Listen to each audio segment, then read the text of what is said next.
Welcome back, tribe from the North, brave and bold, to the official, unofficial podcast of your Idaho Vandals. I am your host, Chris Hammond, and with me today I have Brian Marceau. Hey, Chris.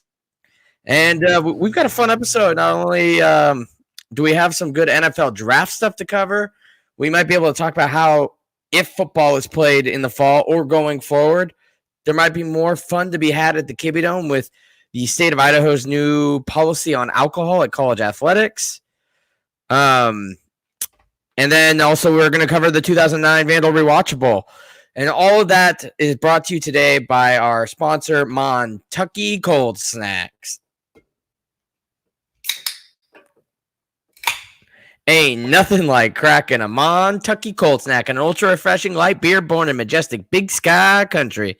The best part is when you crack a snack, you're giving back. Montucky Cold Snacks donates 8% of profits back to local causes, even right here in Idaho, supporting organizations like the CW Hogs and the Idaho Food Bank. Yeehaw! That's freaking awesome. Montucky Cold Snacks, a light American lager for pow-pow rippers, gator wranglers, pony riders, and badass do-gooders. Visit MontuckyColdSnacks.com today to find out how to get your ass some snacks. So, tons of topics for us to cover today. But let's start with the fun one. Is it the state board that just lifted the restrictions on alcohol at college sporting events? It was published by KTVB down in Boise, or the Idaho Statesman. Did you see that article? Yeah, it had to be the state board. That's who'd had the rule about alcohol not being legal at events. What are kind of your opinions on it? I mean, it's something we've always kind of joked about for years. I think it's something that could be really beneficial. I think there's a lot of different avenues we can jump into it. So I just kind of want to throw the lead out to you, see what you bite on first, and then we'll tackle it from there. Okay. First off, just in case people came in cold, just came out of the Idaho State House that the regulation that denied universities the ability to sell alcohol at sporting events or like official university functions has been lifted. It doesn't mean that schools are necessarily going to sell. It more means that the state of Idaho is going to have a federalist approach, let's say, and let whatever university wants to sell alcohol, provided they follow the rules, to sell it. For Moscow, University of Idaho, I think this is a no-brainer. We absolutely need to okay when we have a season, we need to okay the sale of alcohol. The first thing that I go into, Chris, is everyone drinks before the game anyway. Everyone drinks. Lots of people drink during the game. Even when you're not a 21-year-old sneaking it in, man, the people I sit with, they all do that. It's happening anyway. You might as well capitalize on the money. Plus, you get a better chance of keeping butts in seats once the game starts. So I guess that's my first brain dead reaction of like why wouldn't we, or why shouldn't we hope that that this becomes part of Vandal football? Oh, 100%. I think you're spot on. I think it's already happening. Like I said, right or wrong, I already have a friend who I will never reveal who got an entire fifth into the Kibbie Dome. Now, stuff like that does not need to happen, shouldn't happen, because now you're going to have people more responsible. This person was 21, luckily, as if something like this could be good. But I think this prevents people from having to make those kinds of drastic steps to get their pregame going. I think it really adds to the factor of, and something that a lot of places have struggled with, and I'd like to see as stats kind of continue to come out with this. What does this look like once the NFL, the NCAA, it's like a blanket wide? Does this improve attendance in the second half? Because let's be honest, I know on the Grizz Fan Pod, they talked about problems with people coming back in after halftime. We've talked about for years having people even leave the parking lot, and especially after halftime. Is this something that could help with it? Knowing I don't need to go stay at the RV lot to continue having a good time. Now, you're going to have to be more controlled in the dome, and they're going to have to, I'm sure there's a bit of alcohol enforcement staff that's going to have to come with this, meaning higher cost. But I have to believe that the alcohol sales itself would help cover that. Plus, a lot of other stuff we could be using money for, like paying off our debts. I'm just saying, doesn't seem like a bad extra revenue stream to me. I don't think it's a bad extra revenue stream at all. And, Chris, we don't pull behind the curtain that much, but both of us have background as, fraternity men. Mhm. And if you were involved, if you've ever been involved in that world or in the world of like party planning, it's actually a basic risk management thing to try to encourage people to have beer or wine instead of hard alcohol, which, when you sell beer at a game, that's beer is the single slowest way to get drunk because it's just a volume thing. Plus you empty the tank when you get to certain points. So like there's a safety concern about like, if alcohol is going to be in here, like I think it's positive that at least some people will be substituting the hard alcohol they sneak in for the beer being sold at the game. It's just, beer, just drinking is part of football culture. Even if you don't really drink, like I really don't, like I don't mind. I like when other people are able to relax about that. And for us, again, for us Vandals, man, we might get to the deficit thing again because it's a huge thing for us. But I don't see how we can say no to any revenue stream whatsoever with the financial situation we're in. Yeah, and I'm trying to pull it up here. I did a little bit of like stats on it, and I was kind of surprised by it. So I'm not sure totally where we're at with this in the statistics term, but I based on, I think it was Ohio State. I found some articles. Sorry, I was trying to refind it there real quick, but Ohio State ended up selling alcohol at games and ended up making some amount of number. And I kind of took their attendance based on the revenue, saying so about per person how much was being spent on alcohol. I believe it came out to be about $11, which seems low to me. But then I think you also got to factor in if two parents come with two kids, that's 4 people. Really, only one person's probably buying alcohol because the other one's driving and the other 2 are probably not 21. So I get that, like, now you're taking your population by 4 dividing. But, I go to Seahawks games. Rainier there is $9. So I find it hard that someone's having, like, one beer. I guess the difference is the tailgating. So it is possible.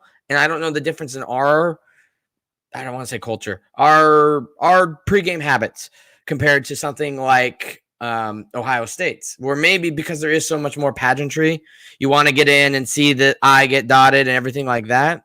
Maybe there is less alcohol consumed at Ohio State games than there is at Idaho, but I just feel like some people I know, $11 seems low. Now, I know a lot of it's college kids, but as we've touched on, if you're not 21, you're not drinking anyways. And 15 to 20% of the student population is 21.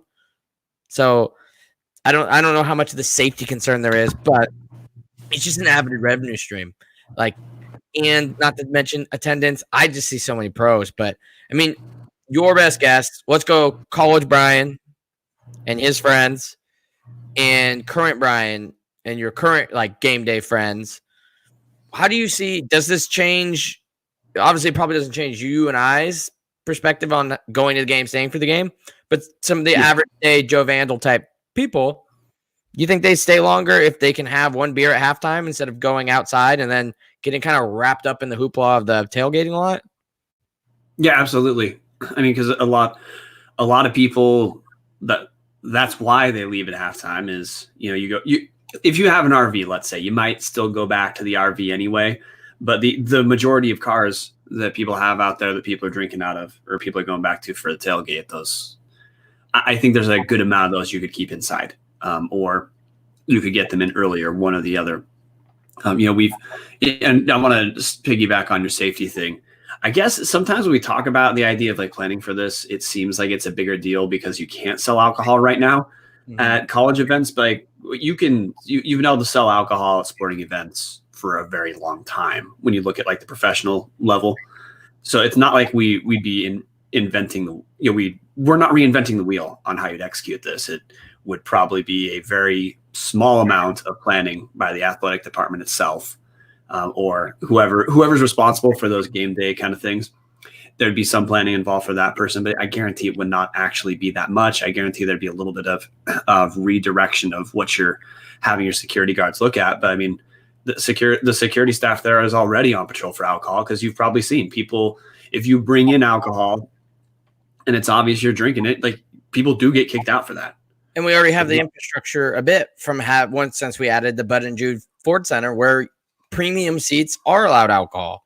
So it's not like the staff there is totally, it would take so much to train them on alcohol sales. And if we're being honest, how hard would it be on a Saturday to get some of the bar staff who are no longer students anymore, be like, you can come work the game. Like, I feel like I know a couple guys, if they had the opportunity to go work Saturdays, get into the game for free and handle the alcohol sales, they would totally do that. I think it's an awesome way for those guys to still be involved, because right now it's so much like you have to be able to go back to the bar and work, where this now they're able to provide alcohol sales and do something that otherwise wasn't happening.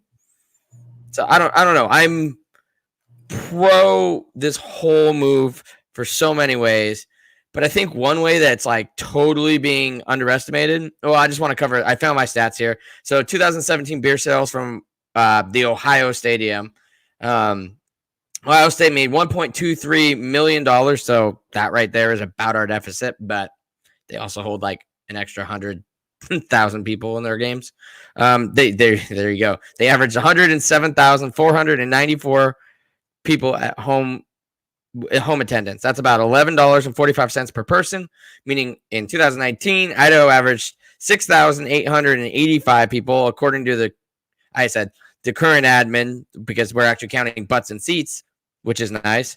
But according to the current administration, that's 6,885 people. That would mean we'd get about $80,000 in added revenue to our budget, which, like I said, seems low. I would imagine more in like the 100, 150, 2,000. I just don't think. I guess you also only have 5 games, but I imagine allowing alcohol is going to like be an uptick. I just don't imagine it only being 80,000. Do you think the $80,000 is low, or do you think the $80,000 is high? That sounds low, because the math I was doing is, you're saying if that's an average, right? Yeah. The $9 per person is an average. If you multiply $9 by, even if we only say 6,000 people is our number, which we would have more than that when you average through the season, of course. That alone, just once, is 54,000. Then you multiply that by 5, you're at 270,000. That you then of course have to subtract costs. But I don't see how we could. First, even if we got 80,000, it more than pay for itself. And if it pays for itself and the environment is fine, then, like, again, why would you say no to that? Second, if it's closer to like the 270, like I just said, that's a huge deal for us. That's a basketball coach's contract taken care of. Yeah, exactly. And it's, I think, another cool possibility. And I don't know where the state board would land on this type of deal, right? But we get laughed at all the time that it looks like our stadium is a beer can in the ground. So how much do you think Coors Light would pay, or Montucky would pay, to be able to paint that thing as in the design of one of their beer cans? Like, that's an advertising revenue right there that literally nobody else but except maybe Idaho State can be able to bring in. And I just think, I don't know if the school would want that. That's a whole different side story. But if this deficit gets worse and worse and worse, I mean, that option looks better and better, to be like, hey, name your price. Now, every time ESPN's here or whatever, if ESPN ever comes back, Pluto Sports, whatever, Root Sports, their little drone shot, whatever, you can see a nice little like Montucky beer can popping out of the Palouse. Like, I don't know. I think you get some. Think about what ICCU paid to name an arena. Like, yeah, it's the Kibbie Dome, but just have that top of the roof just be a giant billboard. The students don't see it except from aerial shots. So I don't know. I'm thinking outside the box here, and I'm just going that. We've always talked about it. The Corner Club posted a little mock-up they had of White Claw doing it. I don't know. Maybe it adds too much to that nasty inebriated culture we get claimed for, but I see so many pros with this. The negatives are obvious, and like we said, the footprint's already been made. Other schools are already currently doing this and have the infrastructure. So it's not like we're going in completely blind and we're trying to invent the wheel here. So I don't know. I love the idea. I think it totally helps. Are you going to get everybody to quit leaving after halftime? No. Are you going to get everybody to come back in after the third quarter? No. But I think it helps Idaho right now that really has a problem of, I do think most of the time we have about 10 to 12,000 people at the games this year that we just said average 7,000, 6,000, I think, 6,885. You have 10 to 12,000 people at every game. They're just not leaving the RV lot. If you're able to have a beer, give the team a chance. The game is good. You're not going back out. You'll have another beer. And I think you're over that $11.45 average that Ohio State had. And maybe you're getting about $15 to $20 per beer per person. Not to mention sponsorship deals inside the stadium now. Like, I just see dollar signs for a program right now that needs dollar signs. So desperate times, desperate measures. Maybe I will have Mahmoud on next week to kind of talk about fundraising and everything. And maybe there is a different course of action that the university already has in motion. And we're like, we don't need to do this. But I think it's a great option and we need to keep it on the table. And if we can beat Boise State and Idaho State to it, I think it would be great. Because I know Boise State seems to have some pushback on it, which seems weird because everything there seems directed at, like, get the people that moved here from California that treat this as a pro team and come have fun. And they're more likely to have fun if they have that because they don't have the emotional connection that, 14% of their students do from graduating from the university. No, and the other thing before we go into the Idaho specific situation, I mean, first off, like I know, like we kind of say it as a joke about having the, a beer can advertisement on the Kibbie Dome, but like pro teams in Europe have forever had, sponsor logos as their logo on uniforms. Like this is that premise, again, it might feel new in Moscow. It's actually not new in the world of sports at all.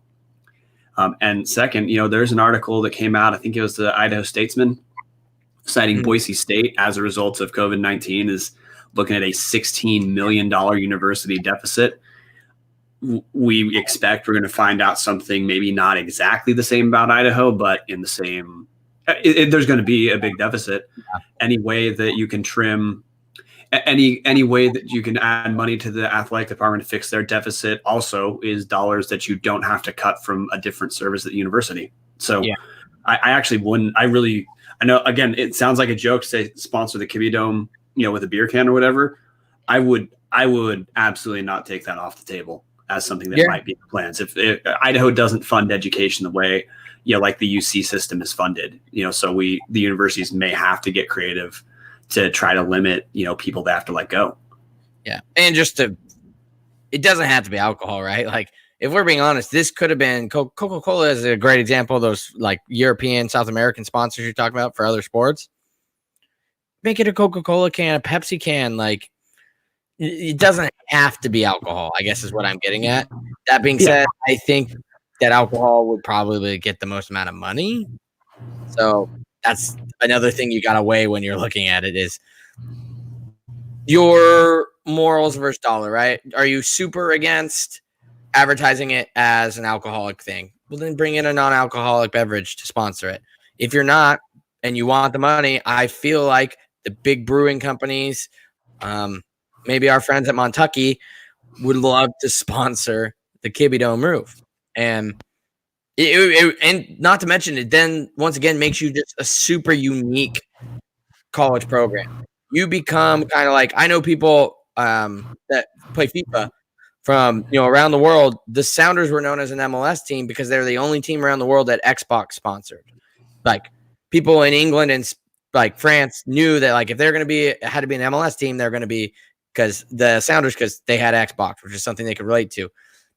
The college football world having like the beer can stadium, like that on its own becomes a bucket list item now. You're now becoming like this college football kind of folklore thing of like, oh, the University of Idaho, that's that stadium that's like a beer can, right? No.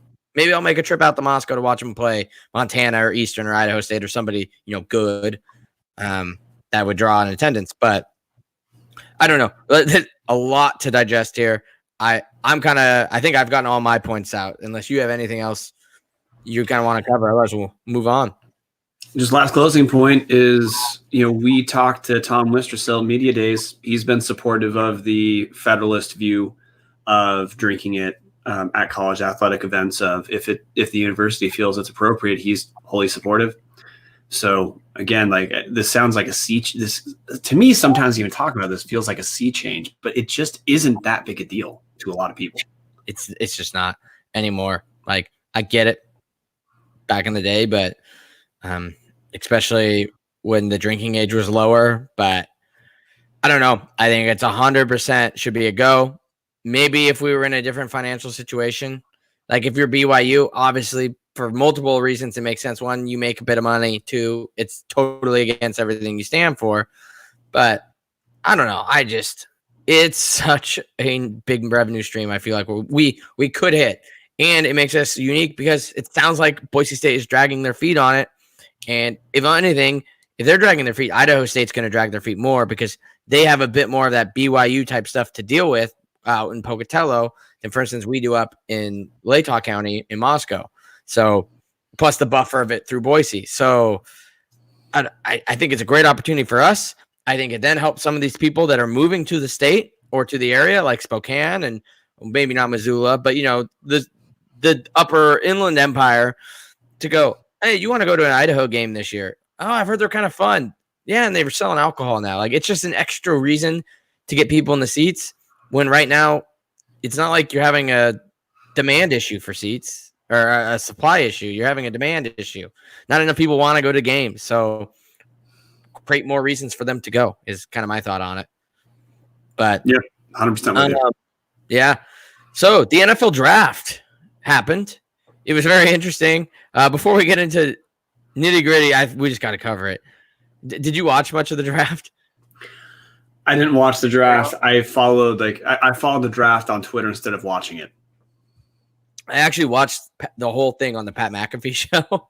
They're getting picks in like 2 minutes before the NFL would do it on whatever. But one thing I loved, and they should bring this back because I think it was specifically for this, and I didn't find out till the rounds 2 through 4, whatever.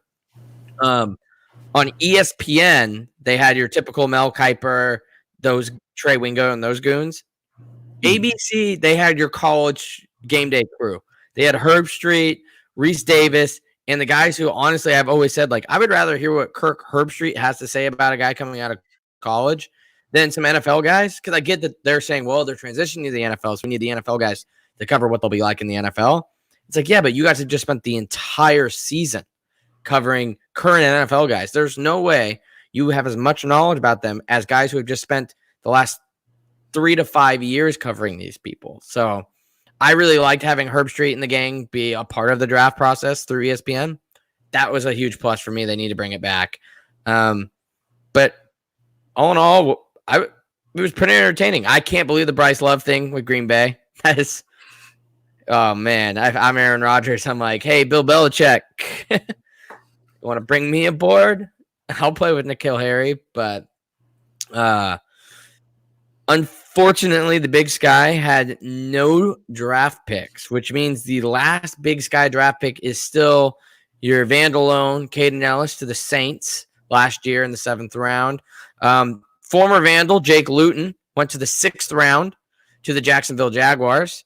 So that's pretty cool. At one point, I think it was Chris Sims who, if I'm being fair, I'm not a huge Chris Sims guy, so take it with a grain of salt. But he was saying that after the first guys were taken, so this was going into day 2, that Luton was probably the best quarterback left, but he would never get the credit for it, which I heard that. I was like, once again, at that point, I'm thinking Cotton's probably going to get taken.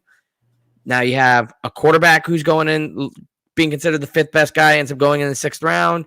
You have Jeff Cotton, who we'll talk about here in a little bit later, who ends up getting picked up on a team, and you're just like, what could have been these last 2 years, right? But it didn't. But it was good to see Jake Luton, a local-ish kid from Marysville, Washington, who's had, honestly, a really tough break at it. Like, broken neck his first year at Oregon State, and then kind of had his share of struggles, and I think a head injury the very next season, so not a ton of playing time. So go in the 6th round, it's those measurables of like 6'7" and a cannon for an arm where they think they can just improve him. But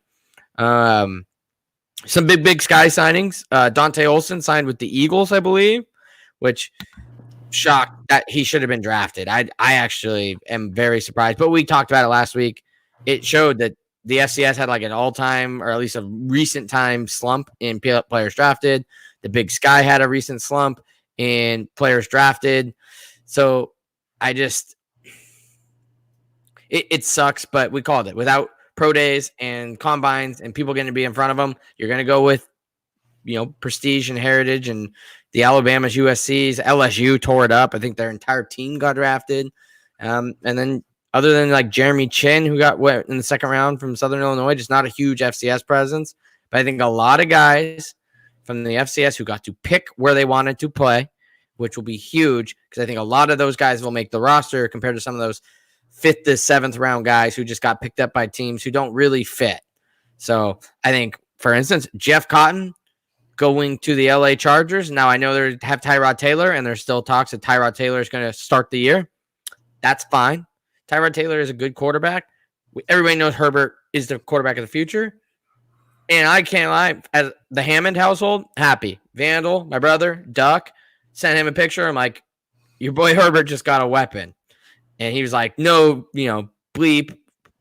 Jeff Cotton just signed with the LA Chargers. Like, guy who doesn't follow the Vandals that much knew who Jeff Cotton was.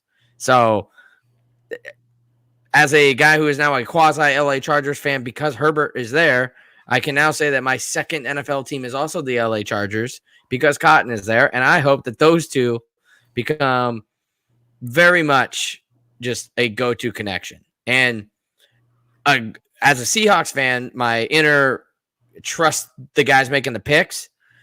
Doug Baldwin was an unrestricted free agent, and he had a damn good NFL career. So being an unrestricted free agent does not mean that you are not going to make the team, you're not going to be good, and you'll never make Pro Bowls. You can make a Pro Bowl, win a Super Bowl, and go down as one of the top 10 wide receivers. I would say top 5, but I'm incredibly biased for like a 2-year stretch there. So what are you takeaways from the draft, the FCS, and then Cotton to the Chargers?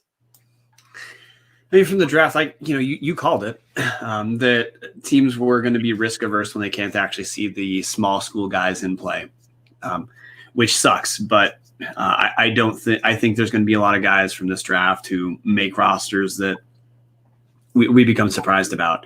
The Big Sky overall, this is as of today, has 11 guys with undrafted free agent contracts. That's JJ Koski from Cal Poly. He signed with the Rams. We covered Jeff Cotton to the Chargers, Dante Olson to the Eagles, Travis Johnson, wide receiver from Montana State, who initially was a really highly recruited quarterback coming out of high school. He signed with Tampa Bay as a wide receiver. Bryce Stirk signed with the Dolphins as a tight end / defensive end. Our man Case Cookus, the professor, signed with the New York Giants to be back up. Case Cookus, Taysom Hill. Who do you think's older between those two old men who are now on Taysom on a second year and Case Cookus is on his first? Yeah. And then we have Khalil Dorsey from NAU signed with the Ravens. Charlie Tomapeo, tight end from Portland State. He was always the big prospect out of the Big Sky. I was surprised someone didn't give him a shot. He signed with the Cowboys. Sergio Hoffman, running back for Portland State. He signed with the Arizona Cardinals. And this is the last two I am a little more surprised they didn't get drafted. George Obina, outside linebacker for Sacramento State, signed with the Browns. And Jonah Williams, defensive end from Weber State, signed with the Rams. Those two guys I thought might have been the best chance to get drafted in the Big Sky because, they're both real good. But the big news for Idaho that I'm really happy Jeff Cotton got a contract. I think he's got a real chance. We saw what he could do here, even without a guy who can stretch the field. I think there's a chance Jeff Cotton just kind of blows people away once he's working with a pro caliber quarterback. Yeah. I think he'll look like a different guy. And NAU all year. The Chargers, I don't think they realize how lucky they are. I know they still have Keenan Allen, but Other than that, I mean, I guess I'm not totally up. My team's not in the AFC West, so I'm not totally up to date on the Chargers. But I mean, they lost Melvin Gordon, so it seems like they're kind of starting to go. They're not going to be running the ball as much. You have Keenan Allen, who, God, did he come out in like 2010 or 11? Like, he's getting more up there too. And to be fair, I'm not sure if Cotton will be a major contributor right away. Like I said, Doug Baldwin is a great comparison, or a Keelan Doss. Put him in, let him learn, get used to the systems. Now, I'll hold off on comparing him as being better than Baldwin, but I think he is better than Doss as a natural wide receiver. And I think if you had Jake Mayer throwing to Jeff Cotton last year and 2 years ago, like, his numbers would be absolutely just not even close to what Keelan put up. So if he put up numbers in an offense where he had to do everything. So I'm so excited for him because I think that is a great pick. I don't know. Well, we do know his agents are, but I don't have it off the top of my head. But I think it's One West maybe. But props to them. I honestly couldn't think of another team other than, going into it, the Raiders, but they took 2 wide receivers. So I think they were the right pick. Them or maybe the Eagles. But I think LA, he's from Arizona. That gets him a little bit closer back to home, a little bit more comfortable. He's kind of used to, I mean, I know LA is not quite as hot as like Phoenix, or Tucson, or I forget exactly where he's from in Arizona, but I have very high hopes for him. I have other high hopes for Noah Johnson, but we haven't heard anything yet. I don't know why offers aren't coming in. I know it was a very offensive lineman heavy draft class, but I don't know. I still really thought that Noah Johnson would get picked, and I still think he deserves to get picked. I think he is definitely a NFL caliber left guard, right guard, center. Like, I actually think he might be better if they moved him to center. He's smart enough to play center. He's a little undersized for NFL guard, especially when he's like 6'3", 310, I think. Mike Iupati's like 6'7", 340 or something.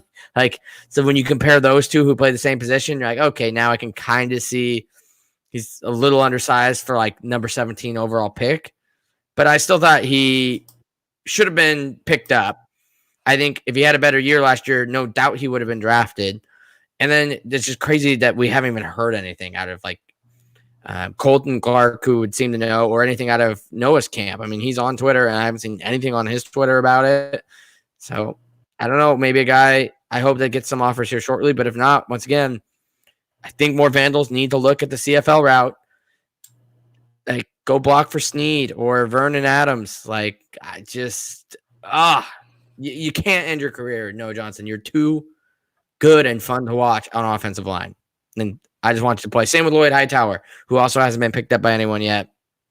But definitely a guy I'd like to see at least shake out and play some higher competition. If it's not in the NFL, the CFL, just do it for a year. If you like it, maybe you get another shot. But I just think more guys need to take like a 1-year shot. Max Ford made a career out of the CFL. I'm not saying that's what these guys want to do, but I don't know, get in touch with Max Ford. Is it really that bad? I can't imagine. I don't know. Obviously, I've never had the opportunity to play in the CFL or even semi-pro. So I don't know what it's like. I don't know the pros and cons, but I'm not ready to watch these guys be done with their careers yet. No, man. I gotta say the Noah Johnson, when we covered it last week, he's a surprise that after the draft, when we saw no Vandals are picked, he was one of the guys who I thought I'd find out about first, not just from Idaho. I mean, from the Big Sky. But yeah, I hope we see more out of him. I hope that maybe some of the stuff for the FCS guys who haven't gotten contracts has to do with teams being a little bit cautious about moving forward with that much planning. Yeah. It's just it's unfortunate, but it happens, and it doesn't mean their careers are over. It just means they get a choice on how they'd like it to proceed. No doors are shut, just different doors to choose. Mm-hmm. Yeah. That's it for me on the NFL draft. Unless you've got anything you want to close. I'm ready for rewatchables. Ooh, we were ready for this one. We actually had to stop ourselves before the podcast started, everybody, to get ready for this Vandal Rewatchable, the 2009 week 4 or 5 nationally televised Colorado State just nail biter in the Kibbie Dome. Brian, yes, the floor is yours as much as you can remember or want to just boast about. Because kind of like what we covered it last week when we covered the 09 Humanitarian Bowl. 09 is probably my favorite Vandal season of all time. I was at this game.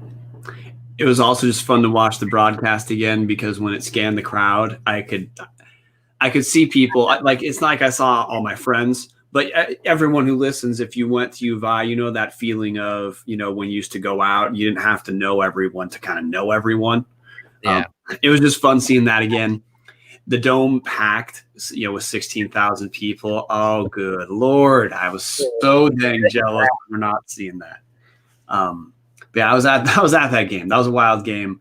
And also just the way that, Colorado, the WAC was a really good conference. Yeah, it was. Especially right then. That was obviously like the last strong year of it, but because then it all went to the Mountain West. And as we know, the Mountain West is arguably the 6th best conference. Probably the AAC, but so many of those teams now that are players in the Mountain West were players in the WAC. We just proved it. Middle of the road WAC team beat one of the top Mountain West teams that year in Idaho. So but the WAC was good. You look at that 09 schedule, you're looking at a really good Fresno State team, Colin Kaepernick, Nevada. So it was nice. That game, especially coming off with low expectations going into the year, kind of a closer win against New Mexico State. Then you lose to the Huskies. Then you come back. God, who did we beat? Was it North Dakota? No, it wasn't North Dakota. I think we beat some FCS team.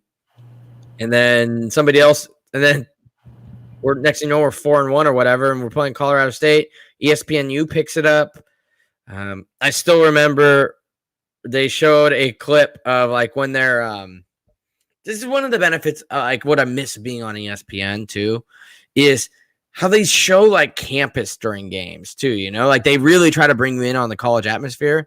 Like I remember seeing a shot, I think it was at the bagel shop, or maybe I'm mixing my games, but I was just like, that's so cool. Like right now they're just filming the Moscow Bagel Shop and you're like been there multiple times for breakfast, for late night, and that is Moscow. And it's so cool that they can find these places. And if you're in it, you always feel it even if you're not from those places. But when you tune in and you're just like, I get the vibe of their town now, which is the benefit I think of going to a true college town is the stuff like that. But yeah, and like the whole lead in where they're like, I forget, they're breaking down baseball.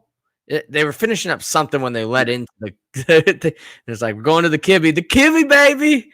And it's like, God, Daniel Pollock and some guys now who are bigger shots in the national landscape of it all. And you're just like, it's just so good to see. They were so hyped for it. The team was hyped for it.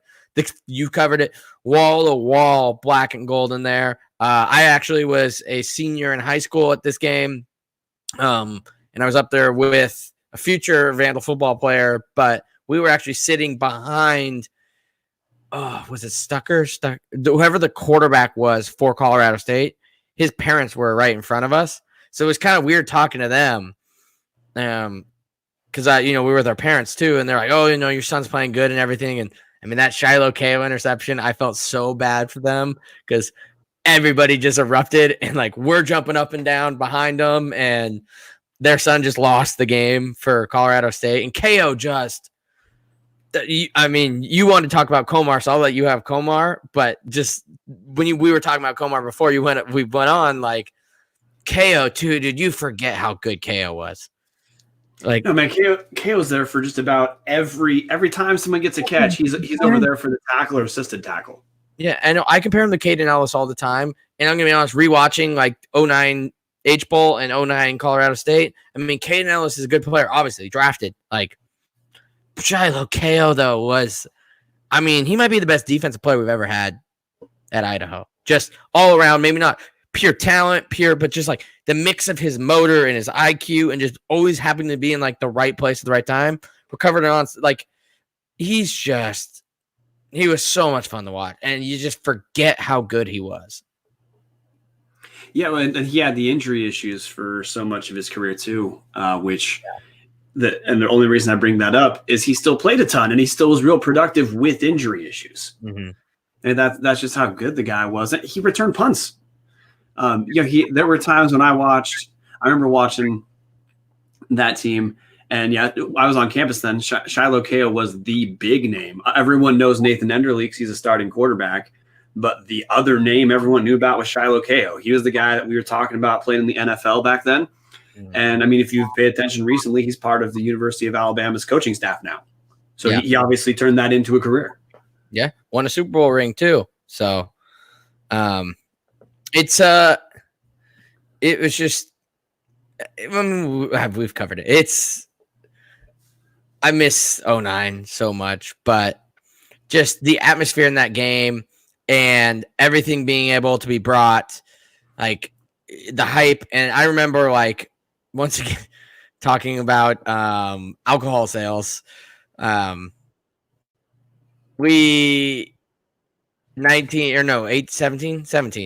and 15. We're sitting there and we're debating, should we storm the court? Storm the field when that was all going on.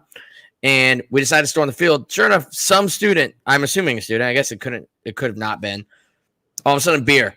And I'm just sitting there as like a high school kid up there. And I'm just like, this is so cool. Like we got a beer shower while we're storming the field. Cause remember my younger brother and his older brother decided they weren't going to storm the field. But myself and Jack were just like, no, we're doing it. Like I had never stormed a field before. Cause growing up playing sports, you don't storm the field. So now here I am as a fan and I get stormed the field, and it was so much fun and like college experience of like beer getting flown on you. And like I sent a Snapchat when I finished rewatching the game to him, and he goes, I remember that game. And his 2 words were, we got beer poured on us, and Shiloh Kao is just an animal. Yeah, and I gotta fact check you on one thing. Yeah. Right. This is not a bad fact check. The game from 2009 that you're forgetting was Northern Illinois, who ended up being they're FBS. They ended up making a bowl game. That was one of our biggest wins in a long time because it was on the road. Right? A good team. Yeah, that's right.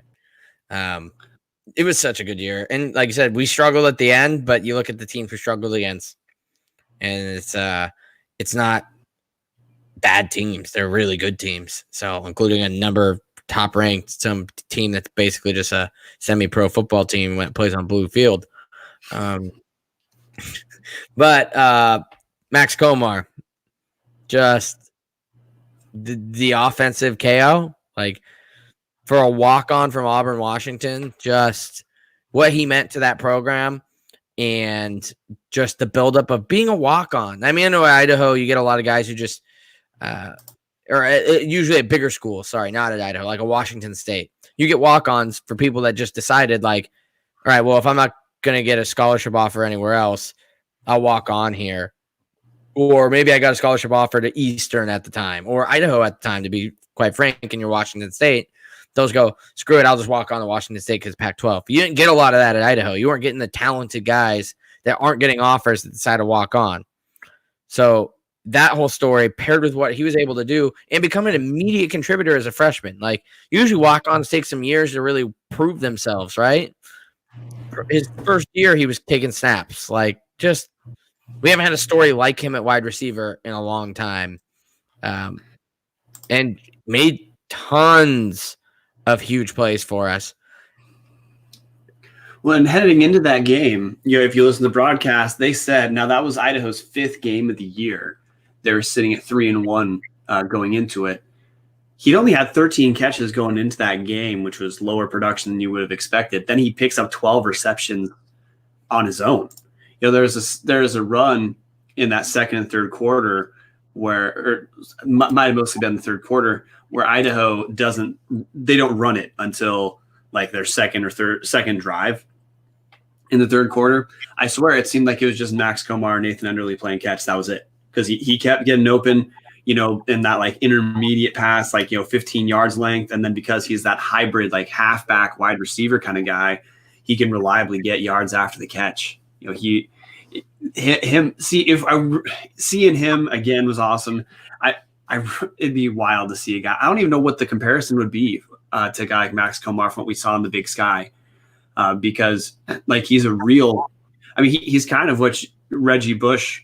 Of course, Reggie Bush was better. I'm not trying to say wasn't, but like in terms of the prototype of player that Max Komar was, he was kind of like the better version of Reggie Bush because he wasn't a running back who, was maybe not as durable. He was just a really fast, really tough wide receiver who punishes you like a running back after the catch. Yeah, returned kicks. Like, back to KO. So did KO without gloves. Like, he'd take his gloves off to return kicks. Like, that team, God, I love them. Like, we need more 09 games to watch. The problem is we either blew people out or got lost there at the end. But, I mean, I love that team. And you know that Komar he was Mr. Do Everything. And he played angry. Like, he never looked like he was having a good time playing football. He looked like every time he just wanted to, like, run somebody over or stiff arm somebody, or he almost wanted to go over the middle and get hit just so he could get up and be like, barely hit me. Like, he always looked angry. Like, he just never let that chip off his shoulder, and it made him so fun to watch. Like, safety's weighing down on him when he's running down the sideline. He's not stepping out. He is planting his foot, driving back into him and putting a shoulder in him, like, you're going to tackle me. I'm not stepping out of bounds. So you don't see that out of a ton of wide receivers. Like, Deion Watson's like that. I actually think Cottrell Haywood plays a little bit like that, but Komar is just, man, so good. I miss Komar. Yeah, and on that team, again, you have Demondre Woolridge had another big game there. We didn't run it as much in that game as we did in the Humanitarian Bowl. Nathan Enderle, that to me was one of his, just apex performances if you subtract that awful first drive interception.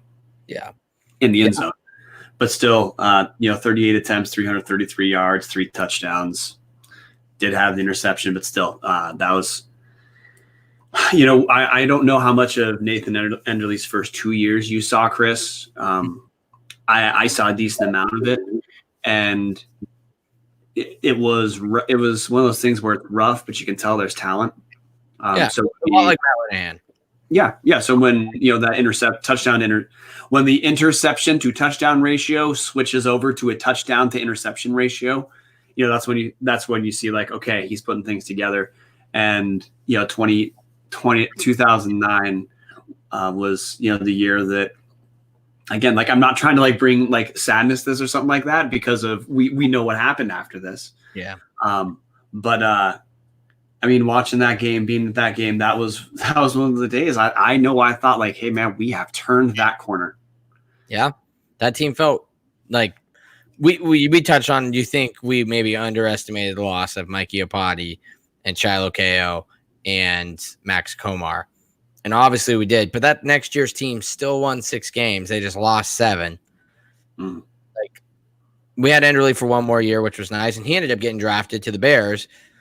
So it's just, man, there's just so much talent there. I mean, Preston Davis, another guy that just never really came to fruition after 09, but so fun. Funny, Nathan Enderle.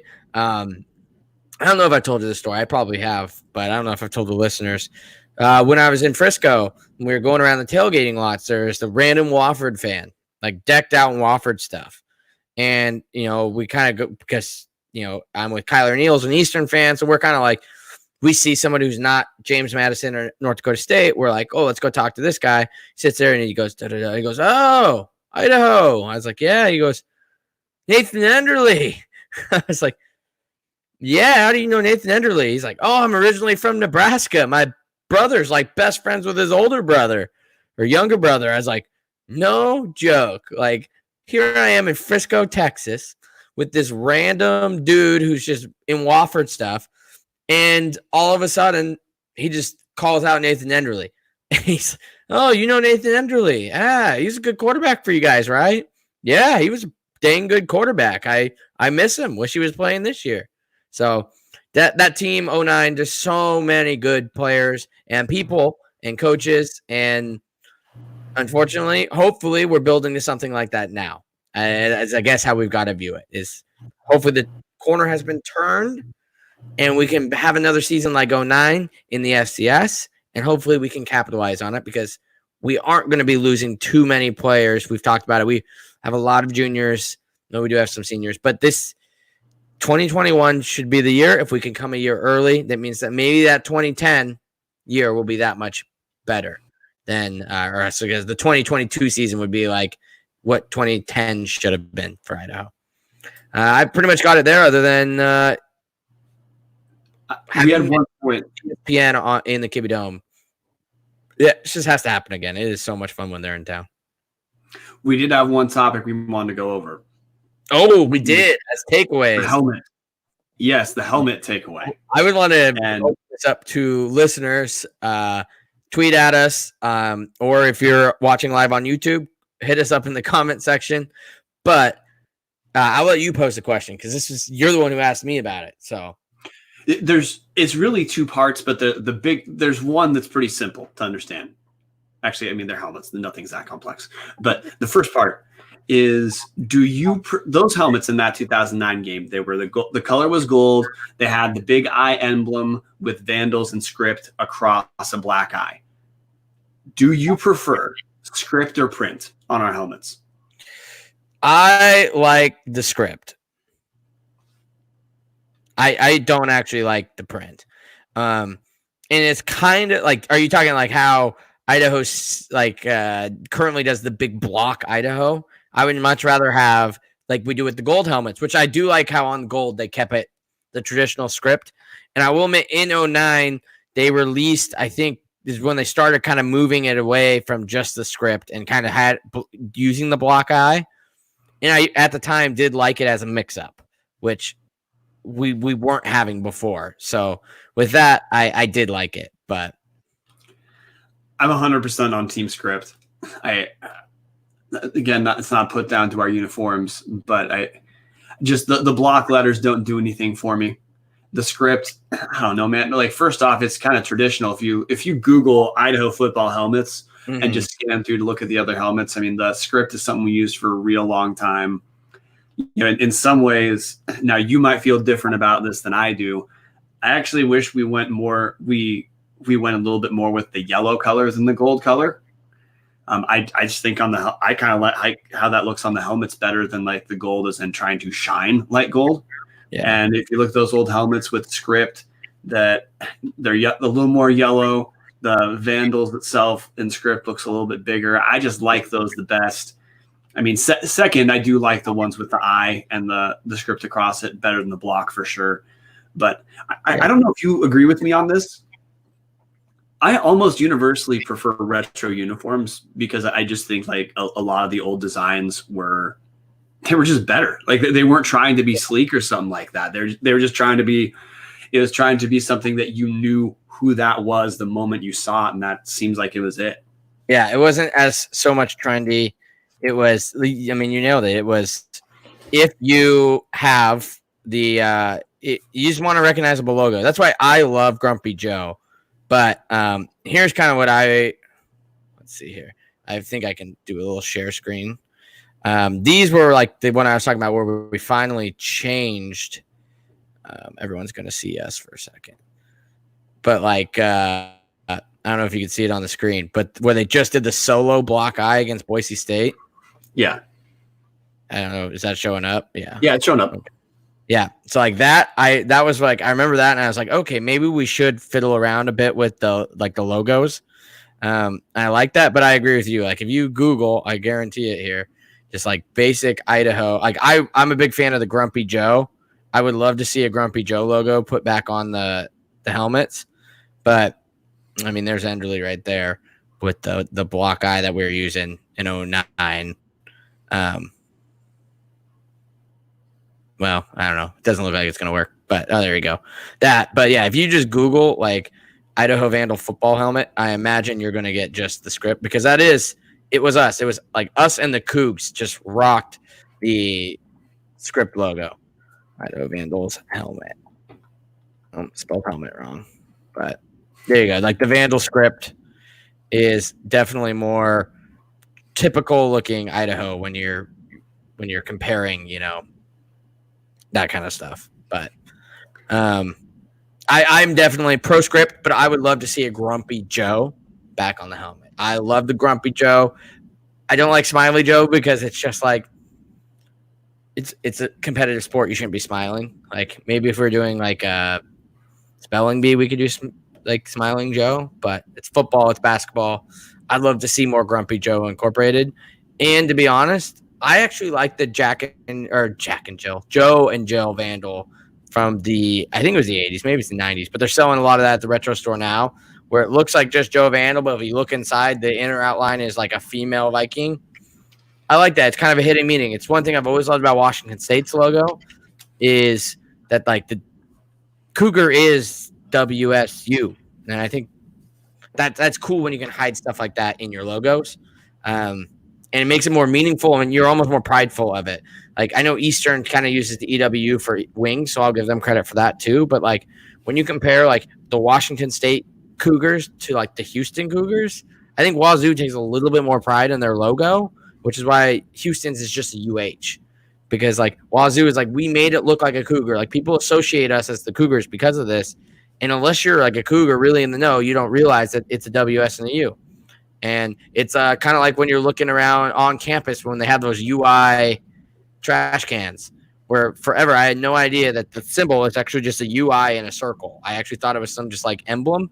And then you realize, oh no, that's literally it doing the University of Idaho in a big circle. I like kind of like hidden logos like that. So yeah, if you go to vandalstore.com, the logo you're talking about from the 80s, they sometimes call it the Flaming Heads logo. Which that was the one I remember from being younger, and man, that's my favorite Vandal logo. That's another version of like it was distinct, where as a little kid you saw it, you could see the Joe Vandal, you couldn't see the Jill, but you could tell it was just different the way its orientation was. It's cool that it was one of the first logos to have the male and female logo represented. But it's just bolstering either of them, right? It's like if you see it, you see it, but we're not like. It's not like we're doing it to be trendy. It was very well like if you see it, you see it, and then you know about it, and you can be prideful in it. And the Grumpy Joe, I'm with you too. This is why I say I like older uniforms. I like a lot of older logos.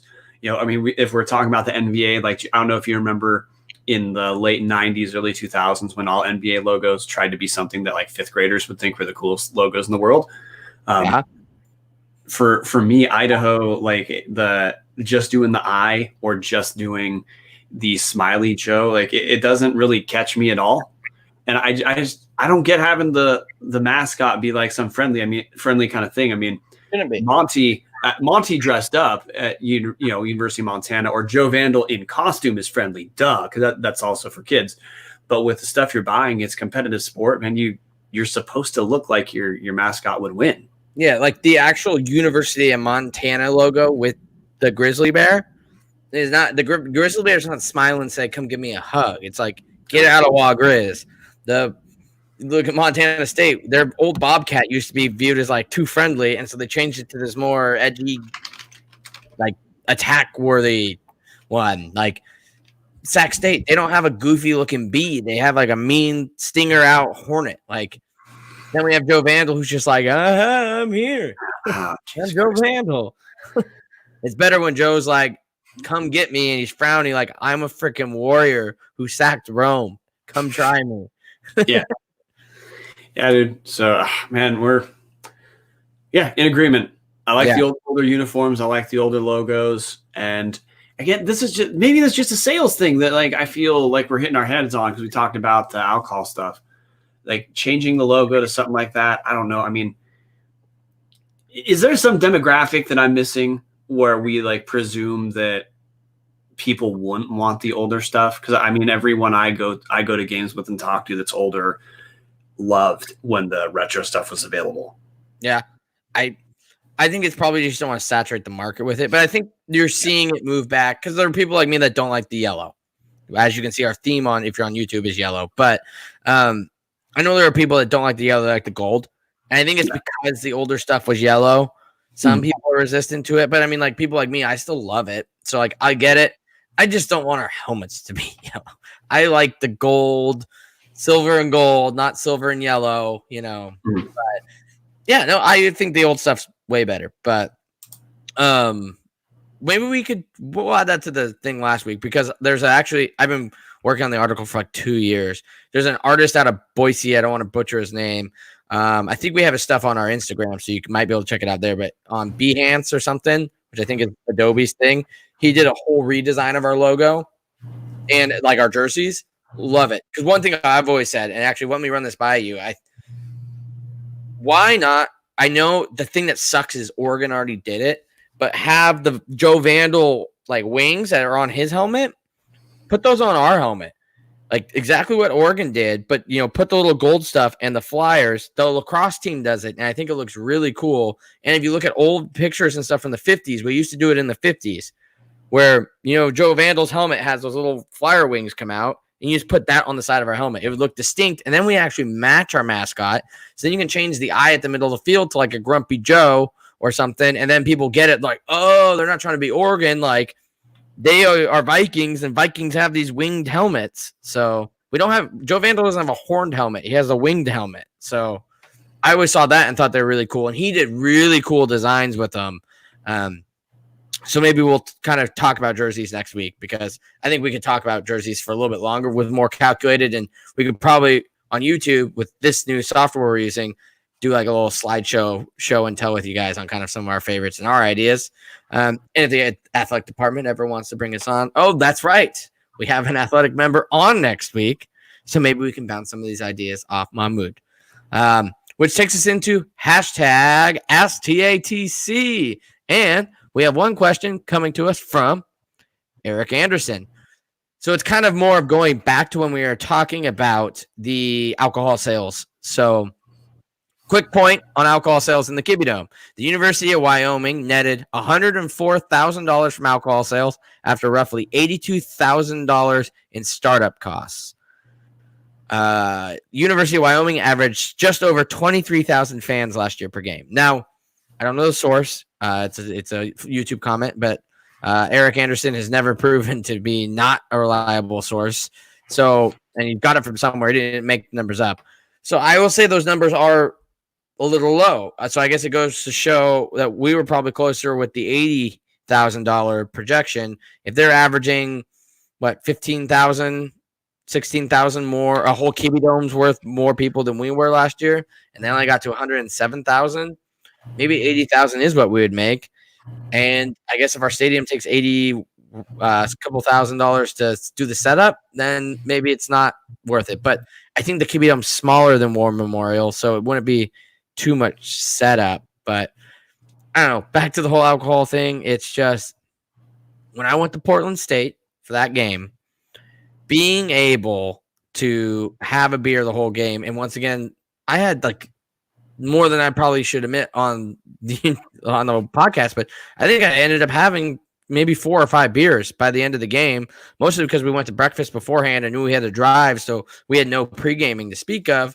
And then luckily we had one person designate to drive for us on the way home, who's one of my friends who lived in Oregon, who met us after the game. But yeah, it helps. And I just think these numbers, I don't want to say what I just don't imagine, because I'm not the $11 person. I'm the person who's going to have 2 or 3 or 4. Well, I guess it's different with tailgating. We don't know. I don't know. But it was interesting to see Wyoming, who is smaller, more closer to us in terms of being compared to Ohio State, only $107,000. And then after startup costs that first year, that means, you're only about a $20,000 to $30,000 worth of profit. So, but every year after that, you just keep it. So that bites away at the budget. That pays for whichever D2 team we have to come in each year. So, and hopefully we can just get rid of those and do home and homes. That's $100K. Yeah.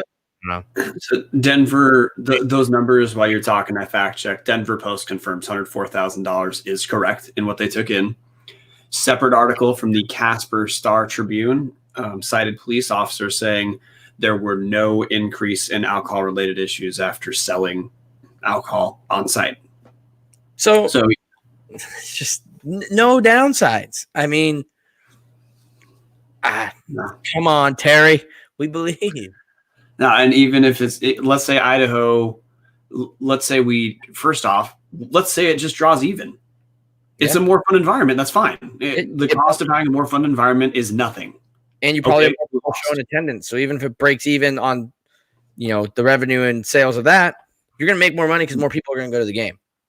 And then every dollar you make, as we've talked about, man, we got a deficit we got to take care of. $20,000 in profit for year one, and you should presume higher profits in following years. $20,000 that pays for new equipment. That pays for at least that pays for a scholarship and change from in-state tuition. I mean, these are not insignificant things that it buys. Yeah, pays to get wings on our helmets or Grumpy Joe. So there you go. Terry Gollick's been open about one of her things that she's working on is trying to, stabilize the infrastructure of the athletic department itself. $20,000 is a very good amount, or at least a nice bite into the salary for, compliance officers. It doesn't pay for a compliance officer, but it's a not meaningless number that helps take care of those positions. Yeah. All right. Well, that was #STTC, which was more Eric providing us more talking points. So thank you, Eric. That was nice to have some numbers and then closer to us and then dial it in. So yeah, that's the episode today. Well, we got to talk about next week's Vandal Rewatchable. The poll's out right now. I think it's pretty close between 98 H-Bowl and 98 Boise State, but I could be wrong. 99 Wazoo's getting votes. So those are our 3 plus 96 Boise State, which is a blowout. We just put it on because it's the only other one on our playlist right now because I'm still waiting on my other ones to come to me in the mail. So make sure you go vote in that poll. But hopefully we'll be able to watch on Thursday. So if you're listening to the podcast instead of watching on YouTube today at 3 o'clock Pacific time and 11:30 p.m. Pacific time, Idaho and the Eastern Washington game will be replayed on Root Sports. So we're going to try to watch that again. Obviously, Root's a little bit harder to get. Now that it's not just during work hours, I'll probably be able to watch it. However, it starts at 11:30 at night, and it's on a Thursday. So that's also like I applaud Root Sports for making an effort here, but literally they're airing games at like noon and 11 o'clock. It's like, sure, if it's Saturday, I might stay up till 11 o'clock to watch the Vandals, or Friday night, but I got to work Friday. Like, I guess the point is some people don't. They're quarantined or whatever, but I guess, I don't know. Because, you're like right now, are you and your family or anybody staying up till 11:30 to watch us play Eastern Washington on Thursday? Or is it kind of like I was there, I saw it, no thanks. Maybe if it was at 7, I would watch it. If it was at 7, or let's say it's even later, it's at like 9 at 9:30. Yeah, we'll at least watch part of it. But not almost the next day. Yeah. I wish it was done differently, but it's at least, it's something. We got something, I guess. All right, well, that's so make sure you vote in that. We'll hopefully we can talk about it because we'll be able to watch it. Otherwise, we'll be talking about one of the other 4 games that are available for you guys to vote on Twitter. We have Mahmoud, the Associate Athletic Director and Development, or Athletic Director of Development and VSF Executive Director on with us next week. Brian's been posting episodes on all Vandals to ask for questions. Obviously, we encourage you guys on Twitter or in the YouTube comments on this video to ask questions for us to ask.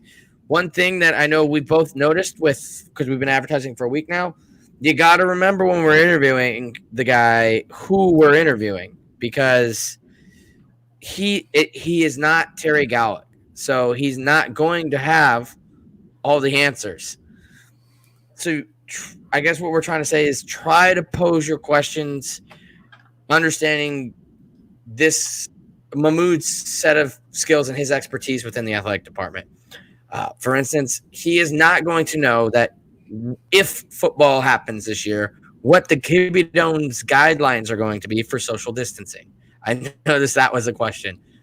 I don't think the head director of development and the Vandal Scholarship Fund is super up to date on the Kibbie Dome regulations in case of a pandemic. So I guess what we're trying to say is funding, maybe these alcohol sales, that might be something that we'd be able to do. I know he was specifically recommended to us by the athletic department because people have been asking about ICCU updates. So I think that kind of stuff, like building and growth and development of the athletic department and the VSF, how the money, some of the budgeting stuff. But Title IX stuff, I'm not sure how much he's going to know. I mean, we're going to pose him a group of list of questions, and some of the stuff he'll probably tell us, like, I'm going to be honest, that's not the stuff I know anything about. So I guess what we're saying is feel free. We still want people to ask questions, but if your question is not read next week, it's because either it's just not applicable to what he does, and there was no way for him to answer it because he's just not the right guy to answer it. It would be Terry or somebody else in the athletic department's role to answer the questions. Brian, do you think I missed anything there? No, I want to really encourage people to send us your questions. There is some in the weeds stuff you probably won't be able to go over, but there's also going to be some in the weeds stuff that he can go over, particularly like the Vandal Scholarship Fund, and with maybe some of the like broad movements within the athletic department that might surprise you, kind of like when Grizz fan had Bryn on and she went really in depth into the work that goes, she was involved in a lot of game day production. She'd go real in depth on that. He's going to have some stuff that, like, if you don't download this podcast, you're just not going to learn about. So I'm really hoping people view this as kind of like a podcast or digital town hall. Send your questions in. Again, like you said, if I only want to bring this up because it's a message board thing. I'm not actually interested in asking about the dead horse because, like, I just don't think we can get an actual answer that some people would want. Plus, it's over. But yeah, exactly. But that's the stuff we're talking about. Like that's what I mean. Yeah, like like if we have, I don't even know a good example. If you have the head, for example, if we had the head of the World Health Organization on next week, we would not be asking him questions about Vandal football, which is why he would not be on here. And I know that's a very wide difference, but you just got to realize, like, who we're talking to, what they know, and appropriate questions to ask that person. There are certain things, for instance, I'm not going to ask him, what the meaning of life is. I guess that's where I'm going. There's just try to keep it as on the tracks as possible. Now, we understand that this interview is supposed to be fun, so we are going to see what the borders of what he knows and what he'll touch on are. So, obviously, we're Vandals. We're not trying to, I don't know. That's the other thing. We're not two rabid dogs, so you can't just sick us on them. Like, if you're unhappy with the athletic department, find a way to ask a very nice question, or not nice, but a reasonable question, and we will ask it. But, like, we're not just like, I'm happy with the athletic department, so I'm not trying to just tear them down, I guess. So I see more negative questions than positive questions. Obviously, there are some negatives going on. We can't hide from that. But see, I guess that's the point of why we're even spending a couple minutes going over questions. Because again, listeners, we want you to send in questions. It's just the way things like all Vandals sometimes go. When you're coming off a losing football season and a really losing basketball season, it's pretty easy for the talk to be about the things that aren't happening. And look, we'll probably ask some questions about things that aren't happening. That would be way shorter. But I'm viewing this as we're going to learn a ton about the VSF. Hopefully, it'll help increase donations because of that. We should learn we should have a basic idea or a much more clear idea about, when the athletic department is concerned about things working, it's not the same as fans. What fans want is a winning football season. A ton of the commenters were asking about, like, hey, when are we moving up FBS? And I mean, a lot of those things are some of the specific, future questions that, I mean, we can go over them, but I guarantee the answer is just, there's no college realignments. Like, we can't really talk about that part. No, we're not going to spend forever relitigating the era of Chuck Staben. People know how they feel about that already. They're concerned with how do we get better from this day to the next. Yeah.